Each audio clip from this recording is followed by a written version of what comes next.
Hello, Divine Ones. Minister Ashley here.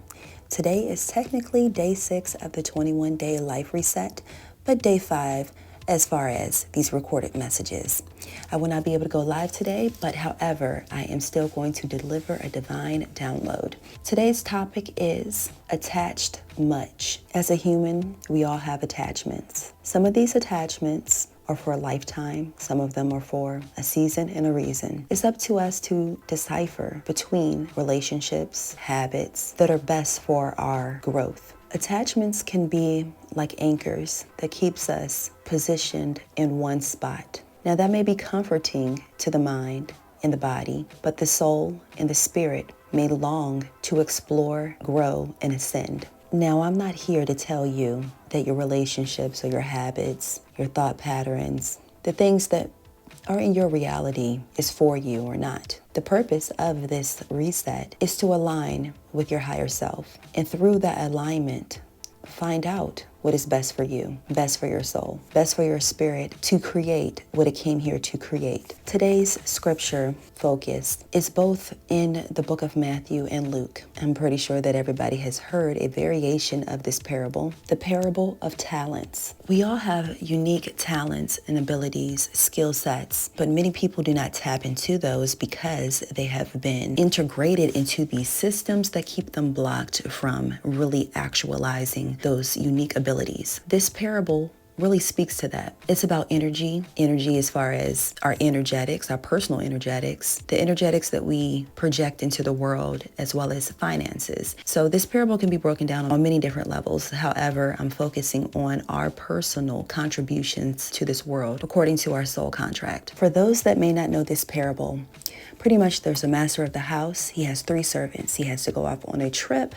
So he gives these 3 servants different amounts of talents. The Greek word for talent they have here in English is talaton.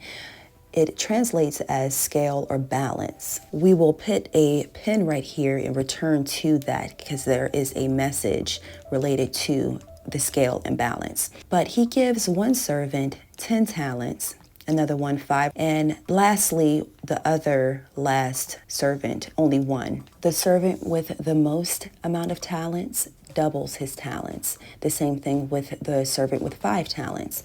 But the one with 1 talent buries his talent. How many of us have buried our talents? The master returns to the home and sees that 2 of his servants have been great and faithful servants. They have replicated, duplicated, multiplied their talents. On the other hand, the servant with the least amount of talents and responsibility did not produce any fruit. Out of fear, neglect, insecurity, this servant disappointed his master. And for that, this servant was punished. Not only was he punished, but his talent was given to the servant with the most amount of talents. Why is that? Because the one with the most amount of talents properly invested and multiplied that investment. You ever notice that the rich keeps getting richer? Now, there's other factors to that, but however, overall, if they have been properly investing and multiplying their investments, it's only natural, according to the laws of the universe, that they will receive what they have invested. This is true also for those that do not properly invest. If I plant a seed into the ground and it's good seed, I take care of that seed, it will multiply, it will grow, it will yield fruit. The same is true if I plant a bad seed and I neglect it. What I have gathered from this scripture, according to the topic, attached much, is that the servant with the 1 talent that buried his talent had an attachment issue. How many of you or how many of us all have been attached to something that is toxic? We did not want to let it go. A diet, a job, a relationship. We become comfortable and fearful of the unknown. That's attachment. We can say this with money. When we are fearful and attached to the outcome of our money, of our energy, we place our trust in the wrong things. If we understand that we're infinite and we understand that abundance flows to us infinitely, we no longer have to be attached to things that do not serve us. And the things that do serve us, we multiply that, we invest into that, and it will come to us double, triple, 100-fold. The two other servants understood this, or more so overstood this, and understood this. That servant that had the one responsibility, the one talent, hid it because he was attached to the outcome. He was attached to what he could see and feel right in his hands at that moment. To be a visionary, you have to see past the current circumstance. Now returning to Talaton, balance and scale. This refers to the mind and heart access. The heart is the energetic center of creativity, of passion, and it helps to fuel our drive and willpower. Our mind is our intellect, but also the expression of our creative faculties.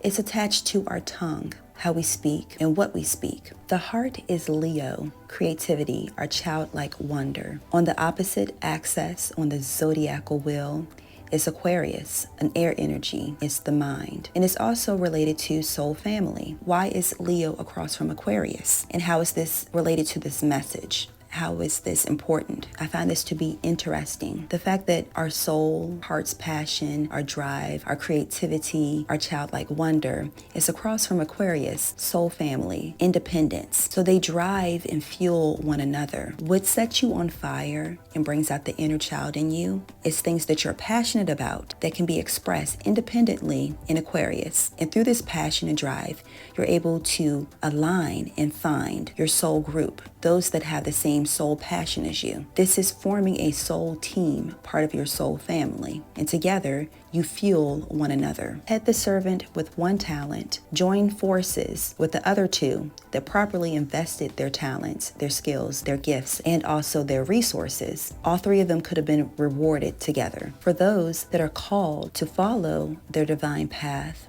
but refuse to do so, they're the ones that will have to live with those repercussions. How many stories have we heard about someone that had a really unique gift and ability, but they did not honor it? We see homeless people with so many different skills and talents. We also see people that are stuck in a rut, in the matrix, that did not follow their soul's path, and now they're being used by the system. As we are in the age of Aquarius, it's important for those that are called according to the purpose and answer that call to live according to their heart's and soul's purpose, unless they be like the servant with one talent and bury their talent, and the master will return and the punishment will be dealt out. Now, the master is the higher self, and the punishment is not how some pastors or clergy may explain it.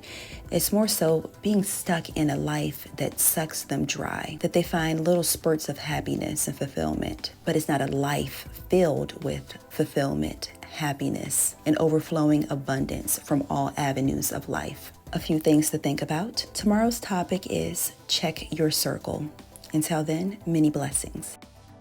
Do go pick up your copy of the 21-Day Life Reset Challenge, as well as the Ultimate Bible Decoder Packet. You can find both of these, as well as other PDF downloads, on my 5-star Etsy shop, as well as on my website. Depending on when you are listening to this broadcast, I will also have restocked my spiritual handmade oils, candles, and my oracle deck. And if you're interested in learning more about biblical divination, mosey on over to Amazon and purchase your copy of my ebook. If you enjoy learning about spirituality, or either reading people's personal testimonies and their insights about their spiritual journey, you would love the Awakened magazine. The first edition is currently available to read completely free on our website, www.awakenedmagazine.online.